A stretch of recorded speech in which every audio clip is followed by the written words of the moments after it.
overall process appears to addition of water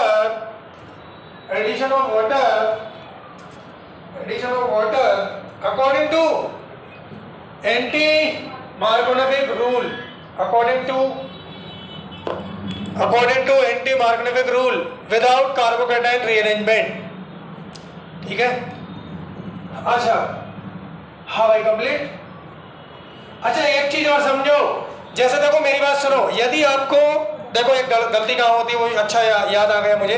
देखो यदि हमें ओपन चेन कंपाउंड दिया है उसमें पाई बॉन्ड कंपाउंड है तो हम क्या करते हैं, जैसे एंटी एडिशन है तो अपोजिट साइड लगा देते हैं और सिन एडिशन है तो सेम साइड लगाते हैं। लेकिन मान लो आपको अनसैचुरेटेड कंपाउंड ओपन नहीं रिंग दे दिया तो फिर वहां पर भैया आप कैसे लगाओ, इधर देखो, जैसे समझो, जैसे मान लो आपको ये रिंग दी है, ठीक है, और इसमें मान लो मैंने बोला, सुन लो ध्यान से, मान लो मैंने ब्रोमीन वाटर लिया तो ब्रोमीन वाटर लेंगे तो आपको पता है यहाँ पर ब्रोमीन और क्या जुड़ेगा, OH जुड़ेगा, हाँ कि ना। तो एंटी एडिशन होगा, तो एंटी एडिशन ऐसे नहीं दिखा सकते रिंग में कि एक OH इधर है और एक OH अंदर घुसेड़ दिया, ऐसा नहीं होगा। ध्यान रखना, रिंग में बताने के लिए आपको क्या ध्यान रखना पड़ेगा, रिंग में एक बैच पर रहेगा तो दूसरा डैश पर, जैसे OH एक बैच पर है तो दूसरा कहां पर होगा, डैश पर। जैसे कोई भी है, जैसे मान लो Br है यहाँ पर, मैं क्या कह रहा हूँ समझ में आ रहा है? जैसे ऑक्सीमर्कुलेशन डिमर्कुलेशन पढ़ा है, वहां पर भी एंटी एडिशन होता है, पानी जुड़ता है ना वहां पर। जैसे यहाँ पर मान लो ऑक्सीमर्कुलेशन डिमर्कुलेशन हो रहा है, OMDM हो रहा है और वाटर ऐड करोगे तो H रहेगा बैच पर तो OH किस पर चला जाएगा, डैश पर। ऐसा जैसे अभी इसमें हमने देखा सिन एडिशन हो रहा है तो दोनों किस पर रहेंगे, या तो बैच पर या फिर डैश पर, ऐसे करवाना पड़ता है। आ रहा है समझ में? चलो ये कंप्लीट है, चलो नेक्स्ट देखो।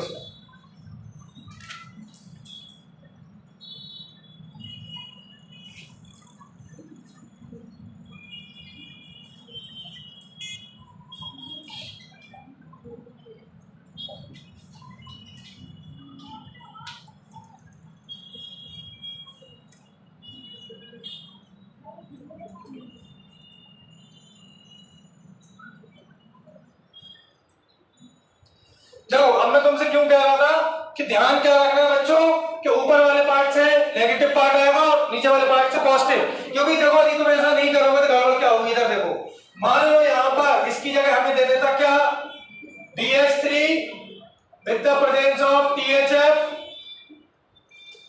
with 2S6, और यहाँ मान लो मैं H2O2 की जगह दे दे बेटा एसिटिक एसिड CH3 डाल, ठीक है। तो अब क्या प्रोडक्ट बनेगा बता दो, बताओ।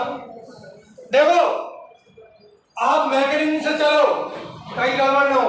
देखो हमें पता है यदि हम बात करें RCH की तो भैया बोरॉन के पास वैकेंसी है, अरे है ना, तो भैया ये इसको क्या करेगा, इलेक्ट्रॉन सप्लाई करेगा, यूजली बाय इलेक्ट्रॉन यहाँ जाएगा। तो ये तो कंफर्म है, यहाँ से जो H नेगेटिव निकलेगा वो कहाँ पहुंच जाएगा, इस कार्बन पर, so that is called RCH2 और ये बनेगा B। यस और नो बच्चों? अब आपने लिया देखो क्या, CH3CO नेगेटिव H प्लस, यही तो होता है। अब हमें पता है बोरॉन के पास वैकेंसी है तो नेगेटिव पार्ट देखो कहां जाएगा, देखो कितना सिंपल है, यहां से चला जाएगा बाहर, अब बचा कौन, H प्लस, यहां से तो क्या बनेगा बताओ, RCH2CH3। देखो एल्केन का फॉर्मेशन हो रहा है, ये ध्यान रखना। इसीलिए मैंने आपको बताया था तो ऊपर वाले पार्ट से नेगेटिव और नीचे वाले पार्ट से पॉजिटिव। देखो आ रहा है समझ में? अच्छा एक बात और मैं बताऊंगा, अब आप कहेंगे सर कि अल्टीमेटली बन तो एल्केन ही रहा है, कहीं भी जोड़ दो हाइड्रोजन, चाहे ये नीचे वाला हाइड्रोजन यहाँ जोड़ दो चाहे ऊपर वाला वहां जोड़ दो, क्या फर्क पड़ता है तो हाइड्रोजन ही, ये यहाँ दिक्कत नहीं देगा, ये तब देगा आइसोटोप्स में।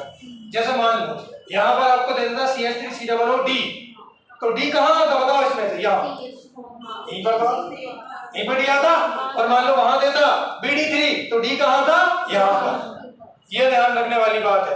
अच्छा मान लो ये CD3COOH होता पर D कहाँ था, CD3COOH होता तो कहाँ था, D आता ही नहीं, ये मत सोचना यहाँ से थोड़ी हाइड्रोजन आया, हाइड्रोजन तो यहाँ से आया ना। अरे समझ में आ रहा है? हाँ चलो छापो। इसका मतलब देखो यहाँ पर भी H जुड़ा है, इनडायरेक्ट क्या जुड़ा है, H माइनस और H प्लस, समझ में? चलिए नोट करिए।